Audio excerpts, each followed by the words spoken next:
एक रात जागरण कर लेने से क्या माता रानी खुश हो जाएगी? एक रात की पूजा पाठ से माता रानी इनको पूरे साल की खुशियां दे देगी?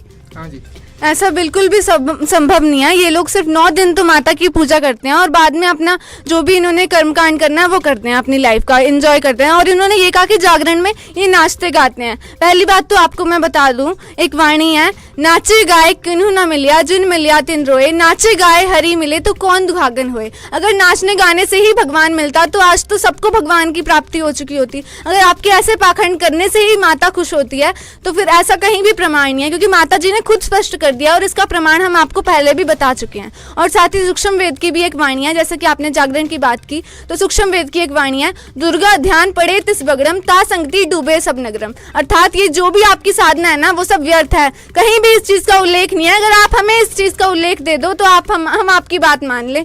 आपने कहा कि जागरण रखने से आपको सुख मिले हैं, तो ऐसा नहीं है कि आपको जागरण रखने से ही सुख मिल रहे हैं। और भी ऐसे दुनिया में कई लोग हैं जिनको दुख है, लेकिन आपने ऐसा कहा कि आपको सुख की प्राप्ति हो रही है, तो वो इस कारण से नहीं है। जैसे जागरण की अगर आपने बात करी तो जागरण से जो आप लोगों को तो सुख मिल रहे हैं, लेकिन कई लोग ऐसे जिन्हें जागरण से सुख नहीं मिल रहे हैं। हम लोग तो जागरण नहीं करवाते, हम लोग भी तो बहुत सुखी हैं। आज हमारे पास भी किसी चीज की कमी नहीं है।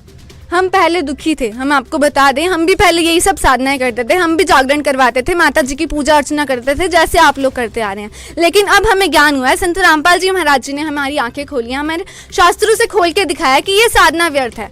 जैसा कि आपने कहा कि आपको सुख हो रहे हैं, ये आपके पिछले जन्मों की पुण्य कर्मों की वजह से है। और साथ ही हम पहले पूजा अर्चना कर रहे थे, हमारे ऊपर बहुत दुख थे, बल्कि हम भी ये साधना करते आ रहे थे। लेकिन आज जब से हमने संत रामपाल जी महाराज जी से भक्ति साधना उनके द्वारा बताई गई करनी शुरू किया, हमारे घर में आज कोई भी दुख नहीं है। बल्कि जो हम गुरुओं के पास पहले जाते थे ना, वो हमें ये कहते थे कि जो भी आपके पाप कर्म है वो पाप कर्मों की वजह से आपके ऊपर दुख आ रहे हैं, इसलिए नहीं टल रहे। वो जागरण की वजह से भी हमारे पाप कर्म नहीं खत्म हुए। लेकिन आज संत रामपाल जी महाराज जी के द्वारा दी गई सद्भक्ति से हमें सारे सुख हो रहे हैं और हमें वो सारी चीजों की प्राप्ति हो रही है जो एक मनुष्य को भक्ति करने से मिलती है।